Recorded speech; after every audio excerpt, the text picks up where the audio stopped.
Welcome to the Fantastic Story Society, a place for the most unusual stories and storytellers, including your masters of ceremony, Max Tim and Scott Marcus.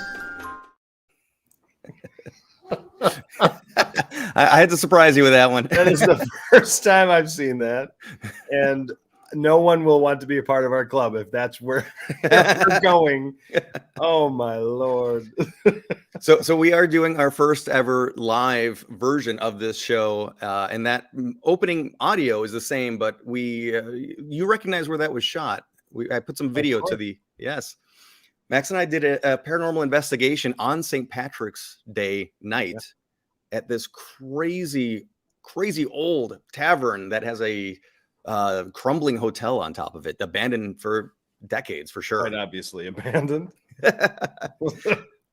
So I'd like to build that up a little bit in time, that intro, and have more graphics. I even had a dream that I put our little ghosty symbol like poking his head out of the doorways as we were coming out.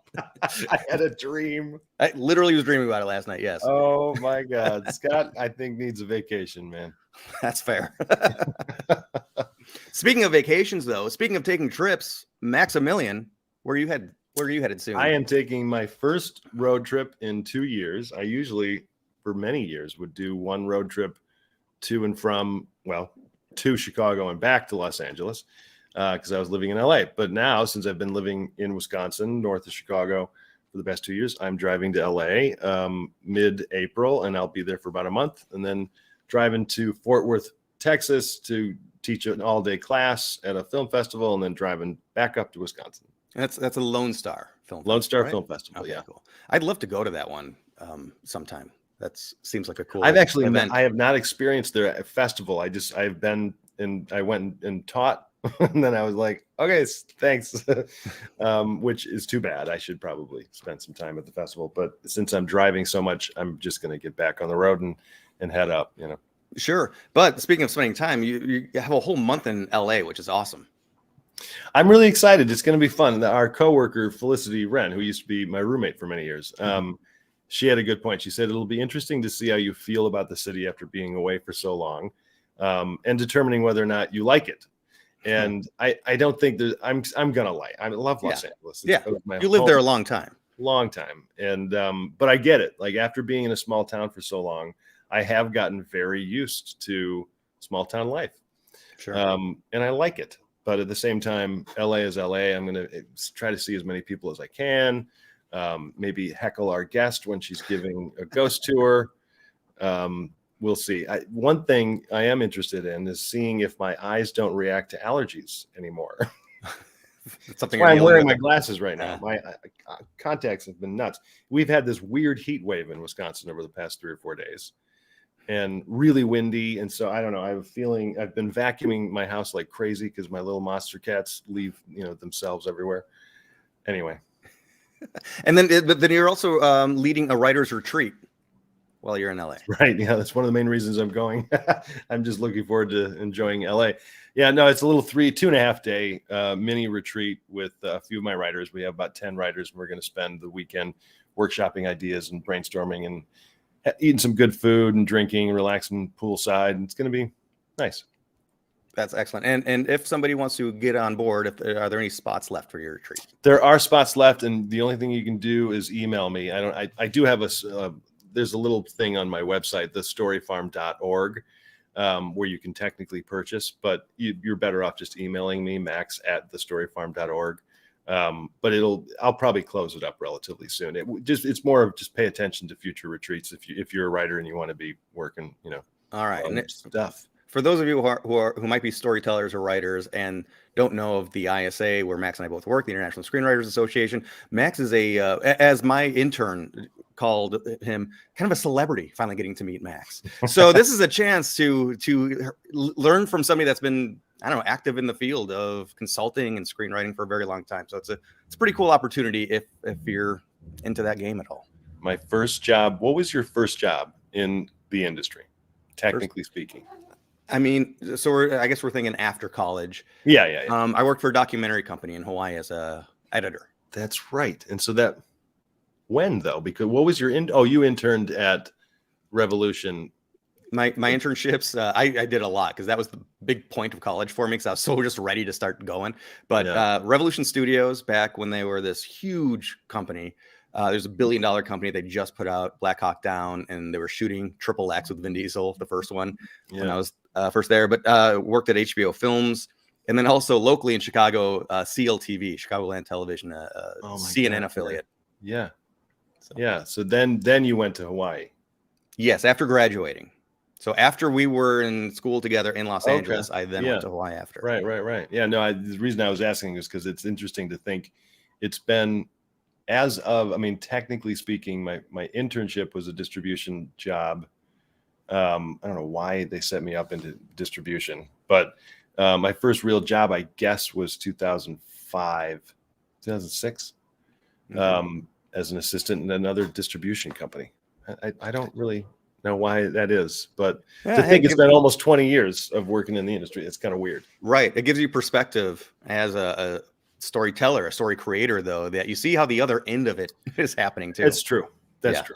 I was a terrible assistant, though. So take I guess. Okay. So if you have any writers coming out to the retreat, don't ask about distribution. Right.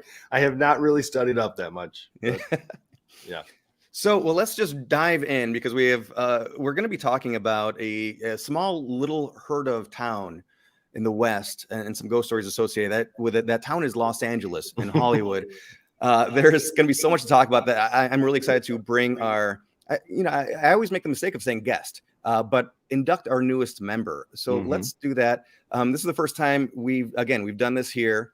So I need to figure out where do I keep my gavel to call into session here? There we go. All right. As we call into session this meeting of the Fantastic Story Society, we are thrilled to welcome an actor, storyteller, and tour guide. She first fell in love with acting at the age of 10 with her debut performance in Niagara Falls.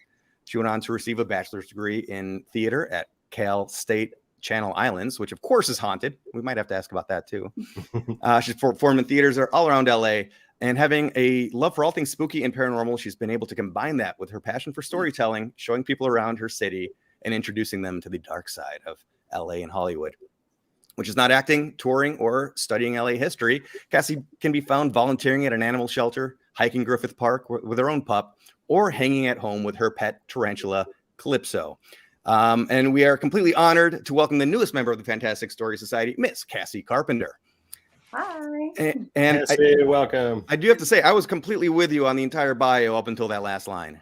You don't like tarantulas? I appreciate what spiders do, but they can stay outside the house. And I had You want me to bring it on the? I had an immediate question of: is it a prerequisite for all ghost tour guides to own a tarantula? I thought it was. It's not. I just like Scott. If somebody wants to own a tarantula, I'll look from afar and say that's very cool. Okay, well then don't tell me when you're coming on the bus because I'm gonna bring it. Just put it under my seat. Don't do that. I have very fast feet. Do not squash my tarantula. Okay. So, I mean, you have a long time interest in Halloween and the spooky, or is this a later in life development? Well, Halloween has always been my favorite holiday because it had nothing to do with family get-togethers. And I could go hang out with my friends and dress up. But I actually wasn't really allowed to watch scary movies as a kid or anything like that. So my interest in it has developed more as an adult, and I've found my own taste for it because I definitely did not grow up with it. Interesting. So, because a lot of guests, I don't know, we've had a lot of different types of answers to that type of question, but so then you probably remember the first scary movie you've seen and really liked. Or maybe not. I could be setting you up, and that's terrible of me. Well, I remember, that when I was a teenager, my brother had this Halloween party, and he was 2 years older than me. So he was allowed to have some friends over for Halloween because he wasn't allowed to go trick-or-treating anymore because he was too old. That tells you how I grew up. So I got to go hang out with him and his friends, and we watched Willard, and The Glass House. And so those are like the first 2 horror movies that I ever saw. Interesting. And yeah, I mean, I love Willard. It was so, I mean, I still love rats though. I would own one. I mean, for me, it was Night of the Living Dead, and it just both horrified and terrified me, and I was so fascinated. You know, like, this is a whole new thing that I didn't know existed. I could be scared while just looking at the TV. That's kind of intriguing and cool. And you were how old? Probably like 15 or 16. 15 or 16. Okay, so that's like, yeah, but Scott was like, what, 3 years old? Yeah, 3.5. No, I was, I don't know, maybe around 10, something like that. You know, not all of our parents can be as cool as yours, Scott. Well, I mean, I was sneaky. So, you know, they shouldn't be admonished. That's on me fully for terrifying myself as a kid. Right. So I dropped the ball by not sneaking scary movies. Got it. Well, yeah. Yeah. You were not a rebel. You could have been more rebellious. So I'll just see myself out. yeah. But you're putting this tour on in Los Angeles. And we're obviously, Scott, you know, he's got lined up a whole bunch of questions and topics about those ghost story stuff. And I love Los Angeles ghost stories. But outside of the ghost story telling, what do you like so much about being a tour guide? I love being that person who shows somebody their city. Like, I actually wanted to be a tour guide. I started traveling a lot and taking a lot of tours myself. And I was like, I love this because there were things that I would never have discovered on my own if I was just wandering the city. And I was like, this is so cool to be shown around by somebody who lives here, who grew up here. This is like something they did when they were a kid, and they're sharing it with you, and like that personal connection that they make with you as well. And then all the recommendations they can give you. And I was like, I want to be that person for people. So I find it extremely rewarding when I get to show somebody around Los Angeles and tell them all these cool things, these random facts, things that they would never know, recommend things they've never heard of. That's one of the things I really love about it, ghosts aside. I think that's what I found from Scott's tour way back when you started it, was that it was also equally as much a history tour. And most people think LA is a very young city, and compared to other cities in the world, of course. But there's a lot of history tied to LA, man, that I just was not aware of. You see all these buildings and you're like, oh, wow, that's all those things happened at that building that I drive by every day. Absolutely. Yeah. And you'd never know unless somebody told you about it. This is true. Yeah. I mean, granted, I'm a little skewed being who I am, but going to a new town or new city I've never been to before, as my wife took me just last year to Boston, first thing we did, ghost tour. Obviously I'm into it, but you get a look around at a whole bunch of different places that you might not stumble across otherwise. And you learn the backstory, and whether that is this wild thing happened a year or two ago or hundreds of years ago, you do have a different level of appreciation. I even found that when I wrote my book, a book on Chicago ghost stories. I grew up in the Chicagoland area, but I don't think I like really loved and appreciated my town until I had to dive in and really learn the background. Yes, the ghost story is spooky and scary, but unless you really understand the history behind it, it's not that interesting. But then the city becomes alive. At least it did for me when writing my Chicago book. Yeah. Definitely. Yeah. So if I do have to ask about you said you attended a haunted college, and this is a California location that I don't know anything about. Oh, okay. Yes. I went to Cal State Channel Islands, which is not on the Channel Islands. I constantly was asked if I have to take a boat to class. No, it was actually just in Camarillo in the middle of farm fields. So it didn't smell that great if you got out of class on manure day. But before it was a college, it was a state mental hospital. So I started going there, and it was only 5 years old. Like, it had only been a college for 5 years. So all of the buildings were still the old original buildings. Where our library used to be the morgue. So there were actually all these tunnels going from the classrooms, which used to be the rooms where the people would stay. So there were these tunnels going from the rooms to the library, where they would have brought the bodies. Wow. Now, eventually, while I was going there, they did knock down the library and build a new big glass one. But some of the buildings were not in use. They were old and like abandoned and dilapidated. I was a theater major, and our theater was actually where the church was of the hospital. So our stage was this little tiny riser with this big Jesus cross in the No. back, like this podium for the first like 2 years. We're like, can we have to cover the Jesus anytime we do a performance? Can we get a real stage? You just So have to do eventually Jesus Christ Superstar every time.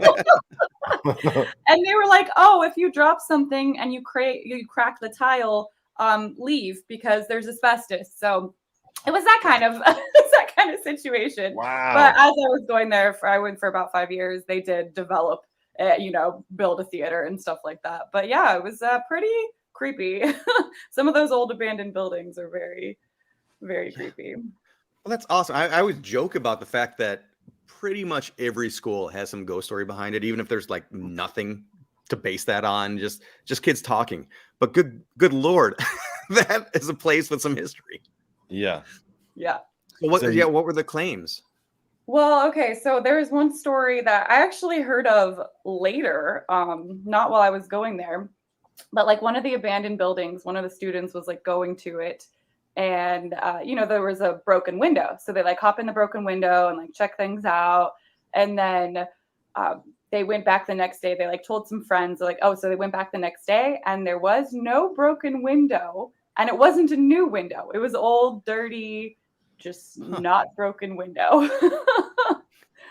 And then my friend, she used to live on campus. I did not live on campus, but my friend said one night she was out and in the middle of the courtyard where there was like the dorms and there's a courtyard in the middle. And she saw like the figure of this man in like a hat. And she's like, I just booked it, like was not sticking around to see who that was. And then, you'd be walking around at night and just creepy vibes. I never personally actually experienced anything there, but I loved hearing what people would. How interesting. So what were the dorms from? What were those buildings? They must have been, I don't know, where dead people stayed? No, so they were two different types of dorms, and the dorms that the freshmen stayed in were actually new. They built them new. So those were not, they didn't have a history to them. But then there was like, once you got old, like a junior, maybe if you were still living on campus, you could get the nicer like apartment type dorms. And those were from when people would live there, or the offices, things like that. Right. I guess you can't scare them off as soon as they're freshmen. You got to like ease them in, like, oh, this is a nice, new, friendly place before you unleash hell on them. Well, what's crazy? Have you ever driven Potrero Road? No. Okay, so you could take, most of the time you would take the 101 down to Camarillo to get to campus. But if you wanted to take a back way and like avoid morning traffic, there's this road called Potrero Road. And it's just this tiny, windy mountain road. And if you look over the side as you're driving, you just see cars just in the trees, in the bushes, from all the people who have driven up. And some of them are real old. Like really old cars from all the years of people just driving off over the cliff. And that's right near the campus. Wow. What the heck? Yeah. We're going to have to get up there, dude. As long as I'm driving, I'll get sick if I'm sitting passenger. I mean, it's brief, but it is windy and dangerous for that briefness while you're going down the hill. All right. To get to Oh my God. I was going to say it would be an interesting hike to be hiking with old cars, like Christmas ornaments and trees above you. Right. But you don't want a new addition to be flopping on top of you either. No. Speaking of new additions, it's interesting with the fixed window. You got to wonder if, with all the renovations and new buildings put up on that site, if how many stories people have that you don't know about. Right. Especially like how spirits do not like construction. So I wonder if things were constantly getting messed up when they were building things. Yeah. So it seems to be something of a natural segue from going to school there into then telling ghost stories as part of your profession. So like how much time, I guess, when did you first get into telling ghost stories, professionally, I guess we'll say? A couple years ago, I'm an actor, so I love doing theater. I would always gravitate towards also doing horror movies. Nice. So if you like B horror movies, that's what I'm in. That's my jam. So I would always kind of gravitate towards doing those types of movies. So therefore telling those types of stories. And then when I really decided I wanted to be a tour guide, what was the perfect tour to do? Yeah, right. Ghost tours. I also would take ghost tours when I would travel. I'm also that person. Nice. So it's a great way to see a city, get some history, and in a fun way. So I was like, that's the perfect blend of the things that I love to do. I did see a recent credit for you is I don't think it's a horror movie, but Say Goodbye to Hollywood, where you play Nightmare Woman. So Yeah, again, it's just really adding up. A dead body. It's just a dead body. And this guy is like coming through this pile of bodies. And there's worms. They threw worms on the. Oh my goodness! I played a dead body in a movie one time. Did you? I didn't know that. I can't remember the name of it, but yeah, very independent. I was just I was covered in blood, but not worms. So I have nothing to talk about in comparison. God. So just like, you know, being on campus and going around and sharing stories with friends, being a guide is so interesting because not only are you talking and sharing these stories with a live audience right in front of you, whether it's on a bus or if it's in just a group of people walking down the street, but you then get people to share their own stories. That's just something that naturally comes out. Is there anything that stands out right away as like, oh goodness, favorites? Yeah, that's going to be on our tour now. You know what I love the most is actually going to the locations where we stop and finding out those people's stories, the people who work at the places. Oh, nice. And that I have gotten some pretty good stuff, especially at the Roosevelts. I've had, you know, bartenders tell me that glasses just flew off of the rack and hit the wall and smashed, and that they saw a candle moving across the table on its own, that they have gotten things in photos, and they've actually shown me some of the photos. So I love that a lot. I do love hearing people's stories when they're on the tour as well. I do hear a lot of people who it's something positive. It's like a family member or somebody looking out for them. That's what I think I hear the most. But one of my favorite ones, because I love when I get people from other countries on the tour and I can find out like what the different lore is there. I had this family from Singapore and they were like, yeah, there's this, you know, spirit. Everyone knows about it. Everyone believes in it. And it gets in your car. And so when you're driving through this particular area, you look in the rearview mirror and you'll see her like in the back of the car. Oh, hell and it's no. just a known thing. Everyone knows about it and it happens all the time. And it's just like everyone believes it. There's no skeptics. It's like, I love that.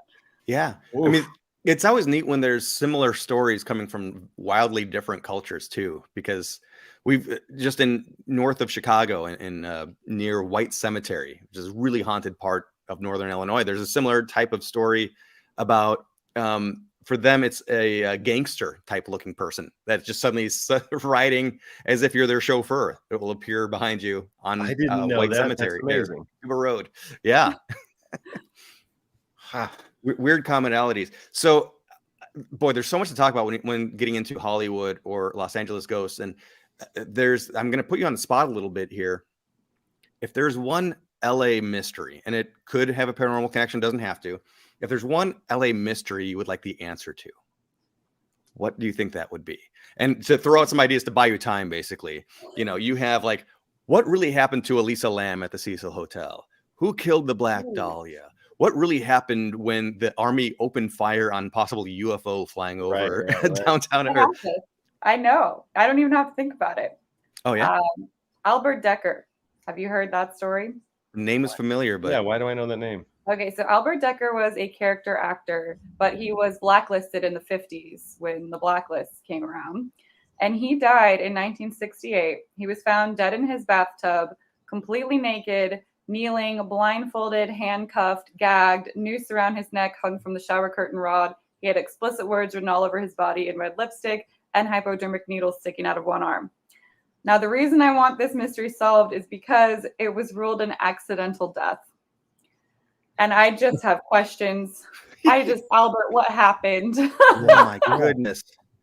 I mean... So that's the one I want to know the most. Now, in fairness, who among us hasn't slipped in the bathroom, ended up while mid-tumble scrawling a bunch of words on yourself and lipstick, ending up in a noose? I mean, we've all been there. It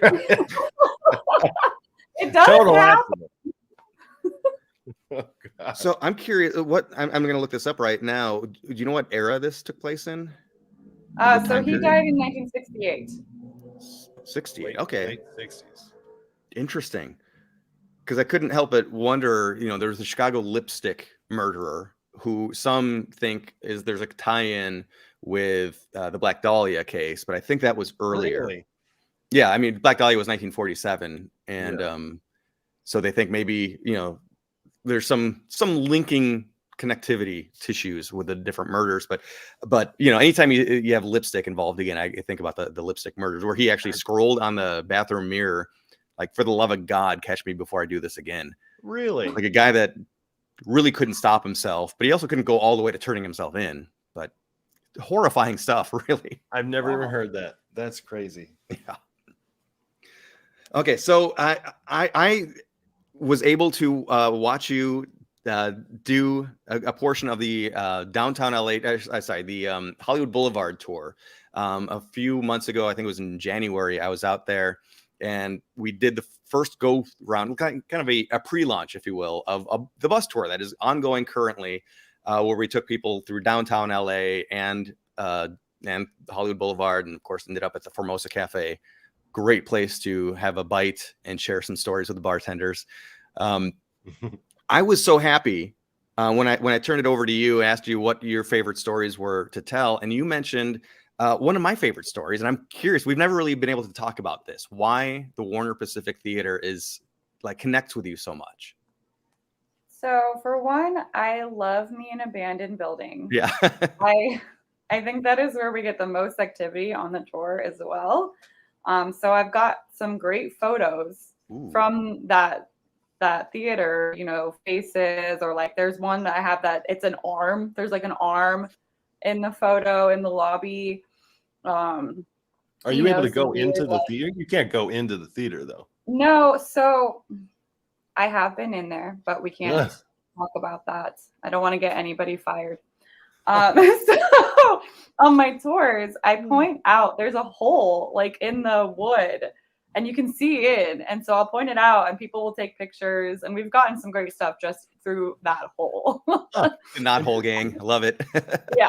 So I love it because there's just the most activity, but also I really love the history of it. I love the Hollywood movie history as well. And there's a lot of history surrounding Sam Warner and the first talking picture. I mean, that's major. That's such a great story and so sad because he didn't live to see it. Right. And it's just a lot of, it's like Hollywood in a nutshell almost. You have fighting brothers who don't want to do this movie, and then they do the movie and it turns out to be a success. One of them dies. I mean, I just love the whole, it's like a major Hollywood story, but people don't know about it. Yeah, exactly. People don't even know the names of the Warner brothers, let alone, well, maybe like Wacko, Yakko, and Dot. But other than that, people don't even know. And so they don't know what the first talking picture was. So I just love being able to share that history with people because I think it's so major. And then it's also just a really spooky building. Yeah, it is. Yeah. That's one that I would have, I would honestly, I'm a sap first off. I mean, this is nothing new, but I would even get choked up telling the story because it's so tragic that, yes, the Warner brothers, as we know them, this was their huge leap to go to the next level and have the first talking picture. And it was such a gamble. And then Sam dies. And none of the Warner brothers are present at the premiere because they're attending to Sam's death that happened the night before the premiere. And it's just so tragic. And it is right now, as you say, it's an abandoned building. It's darkened. It's been abandoned because of the Northridge earthquake made it too dangerous to open. I can't believe somebody hasn't come along and wanted to renovate that. Exactly. It's trashed in there. Let me tell you, the wall is still falling off now. Man, it would be a very expensive renovation. Well, but LA's not short of wealthy people. Oh my gosh, some of those, several $100 million houses up in the hills. I mean, come on, Yeah. I hope someone does come along and restore it because I swear if it becomes a target, I'm going to be upset. Right. I mean, sadly, because we know we deal with this across the country. One of the great things about telling ghost stories is being able to visit these historic places while they're still here And I had somebody at the Galena Paracon just last week. And by the way, shout out to Ted and Robin. They had held a great event. Ted and Robin. Yeah. But somebody, a good, very committed, I don't want to say follower. That makes me sound like a cult leader or something. But somebody who's come to hear me speak a handful of times, read the book and really appreciate my book. He said, I love your book, but the only problem is half the places in there don't exist anymore. And it's true. These historic places, they're not around forever. Yeah. So you really do get worried about what the future might be for the Warner Pacific Theater. But in the meantime, go see some ghosts with Cassie there. Right.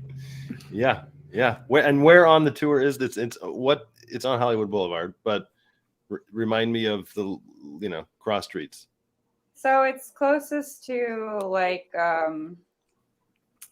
Cahuenga. Oh, okay. Yeah. Oh, right. Yeah. Okay. God, Hollywood. Is it? I haven't been in a long time. How is it? Because it was so nice and up and coming right before the pandemic, and boy, things kind of. From what I hear. I feel like people have that image or that impression, and then they get there and they're like, oh, what was I worried about? Or, like, I think it's great. It's really coming back finally. Like, it's taken a while. Yeah. It's always going to be Hollywood, though. There's always going to be, some stuff. Sometimes, because, like, at one of my tours one time, there's a helicopter, like, flying over with its searchlight.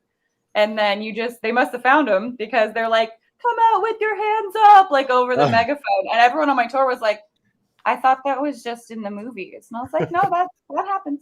You got to base it on something. Yeah. Oh, God. So, it made the tour a little more interesting. That is something I want to bring up, the misconceptions. Because you hear, when you're not in California, you hear it more probably, of just how like, oh, it's so terrible out there. I was really surprised. And I know the city, obviously any major city has issues with homelessness. That is absolutely something that they're dealing with. And it's nothing with an easy answer too. But I do know that the city put a lot into finding housing for people during the pandemic.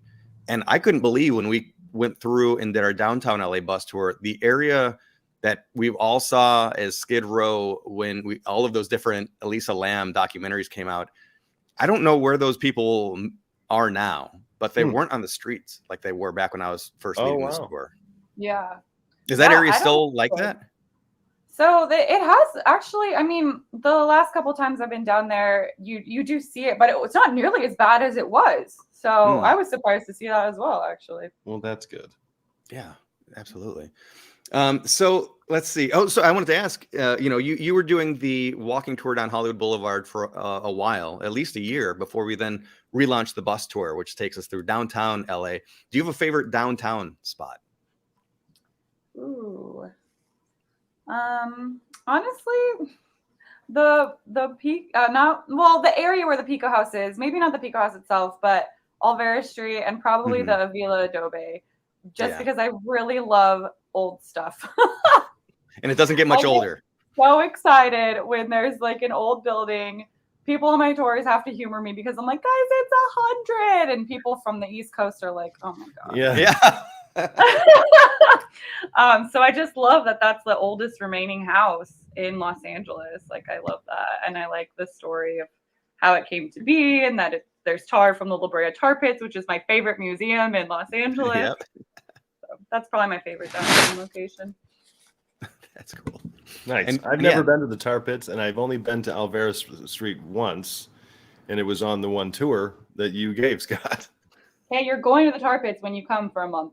I lived probably a 9-minute walk from the Tar Pits. I never went. Oh my gosh. No excuses this time.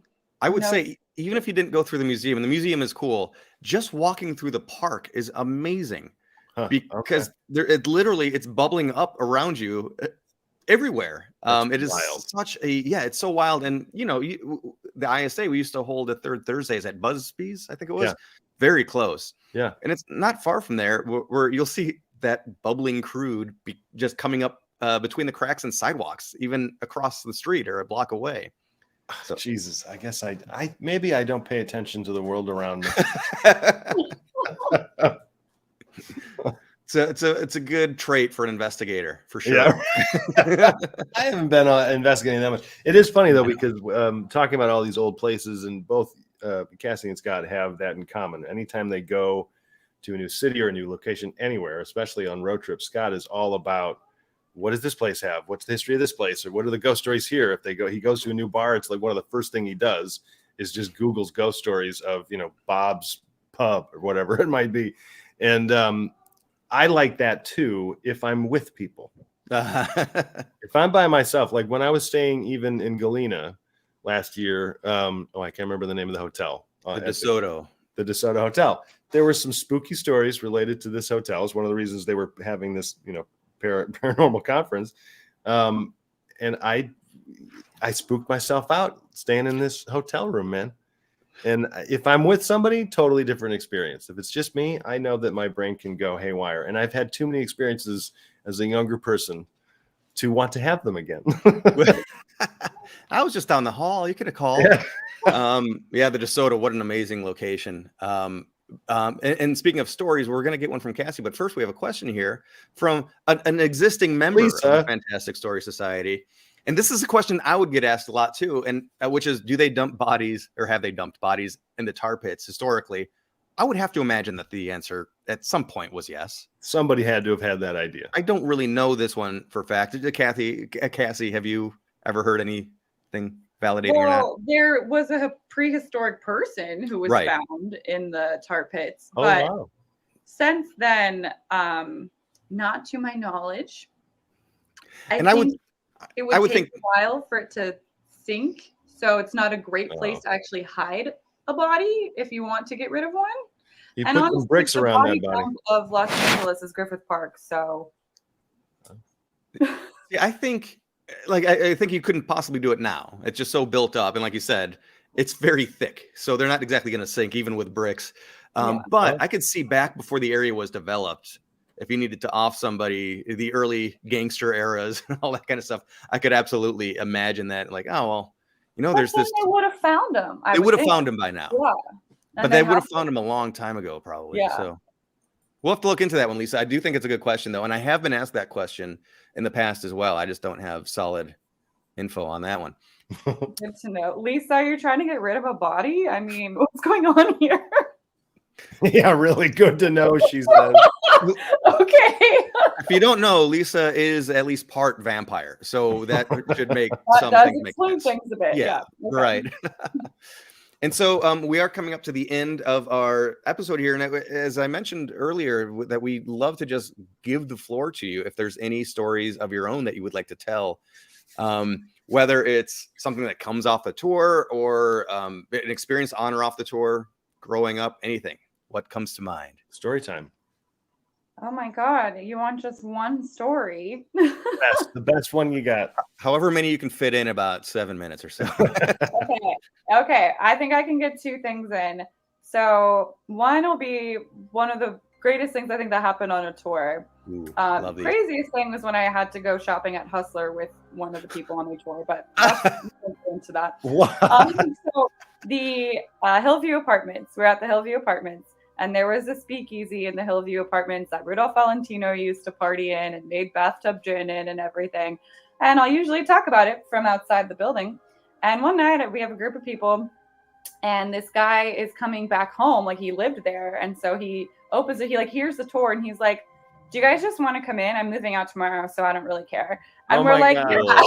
Love it. So he lets us in the building. And so we start wandering through all of these hallways. We're going down the stairs. We find all this storage that they have down there. Mm-hmm. And so we're wandering, and we go down this hallway, and there's a door at the end of the hallway, and I try the door and it's locked. And I was like, all right, I guess we're not finding the speakeasy or whatever. And so we turn around to leave, and there's this shelf. And this shelf is this whole taking up the whole wall. And it's just every single shelf is filled with bubblegum machines, you would put a quarter in. And I was like, this is suspect. And so I pulled on the shelf, and the whole thing opened like a door. And then we went down into the speakeasy, and it was closed. It was completely dark, but you could see all the bar, the tables, everything. No way. It was you had to have taken a picture. I dropped the ball and did not take any photos. I was like too excited to be wandering around, you know, like looking at everything. I was like, oh my God, this is so cool. Didn't take a picture, but now I know where it is. So I just have to get back in there and hope nobody stops me as I'm going. Right. You pulled on a and, like, secret, and told us to get out the whole time we were in there, and then we just eventually left. And a secret bubblegum bookshelf opens. So wait a minute, were these bubblegum machines like glued to the thing, or were they just somebody just put a whole bunch of them up there thinking You know, no one will notice? I don't know if they were glued to the shelf or not, because I pulled the shelf, right, and the whole thing just came open. So I don't know if the bubblegum things were glued to it or not. That's right out of Willy intuitive Wonka. of you, though, because Yeah, I would not have thought, let's pull on this bookshelf. Well, it was just so odd, you know. Yeah. I was like, something's up with this. How funny. And that's a part of AmericanGhostWalks.com, ladies and gentlemen. We just need some resident who doesn't care to let us in, and we're good. And if you want to give people a little bit of an overview of the the currently available tour options, like the walking and the bus tour, Yeah, so we have a walking tour of Hollywood, where you get to see a lot of the old film history, very cool stuff. Okay, I know it's not the East Coast, so we don't have all this old history, but we have dead celebrities. Yeah. And that is cool. And then we also have a bus tour, which takes you through downtown. You get to see some of Hollywood Forever Cemetery. Now that it's not daylight savings anymore, now that it's light outside, we can see it when we go by. Then we go through some downtown spots and come back up to Hollywood and hit some favorite Hollywood spots as well. There's a couple spots to get off the bus and see some stuff. And it's very cool and very fun if you're looking for a way to pass your evening.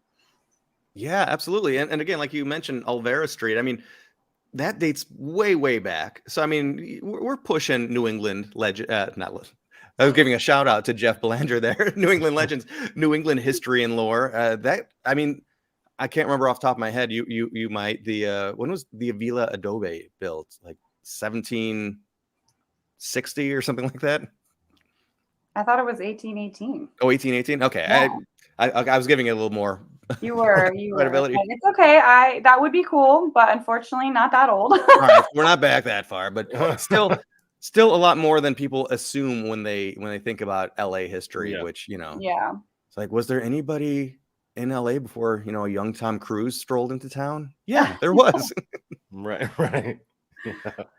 Well, that was awesome. And Kathleen Robinson Wicks is straight on here. So Scooby-Doo or Young Frankenstein.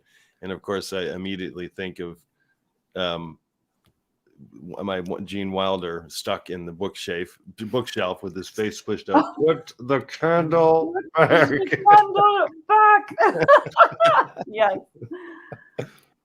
Well, Cassie, that was fun. And if I can get out on the tour while I'm there, I'll do it.